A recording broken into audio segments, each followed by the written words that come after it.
Well, this morning, oil prices were on a steep decline, but that's since leveled off this afternoon. We're seeing the slowdown after Defense Secretary Pete Hegseth promised more intense strikes in Iran. A U.S. official told NBC News that President Trump is taking a look at other options to drive down prices. And speaking of the president, he now says fighting will end soon, but it won't wrap up this week. He also says there are more strikes to come. The defense secretary reiterates that, and that this war won't be endless. NBC's Gary Grumbach has details from Washington. With the onslaught of strikes in Iran's capital city, Defense Secretary Pete Hegseth says more is on the way. Today will be, yet again, our most intense day of strikes inside Iran. The most fighters, the most bombers, the most strikes. The chairman of the Joint Chiefs of Staff touting the military's success. To date, they've struck more than 5,000 targets. We're making substantial progress towards destroying the Navy.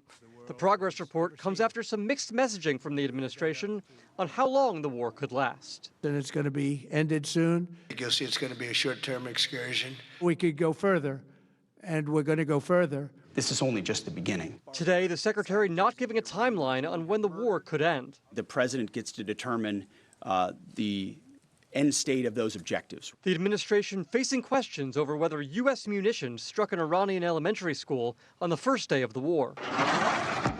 New video shows what experts say is an American Tomahawk missile hitting an Iranian military compound next to the school. More than 170 people, including many children, died. The administration says they're investigating. Initially, the president said without evidence that Iran had Tomahawk missiles. But experts say only the U.S. is using Tomahawks in the war. The investigation continues, and as the president said yesterday at his press conference, he will accept the conclusion of that investigation, whatever it may be. Many of the strikes are targeting oil fields and refineries throughout the Middle East. Iran says it will block exports of oil if the U.S. and Israel continue the attacks. The administration firing back. If they do anything to stop the flow of oil or goods within the Strait of Hormuz, they will be hit by the world's most powerful military 20 times harder than they have been hit thus far.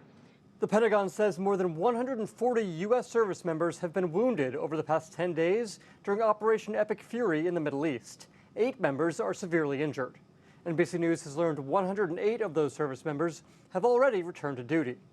Gary Grumbach, NBC News, Washington.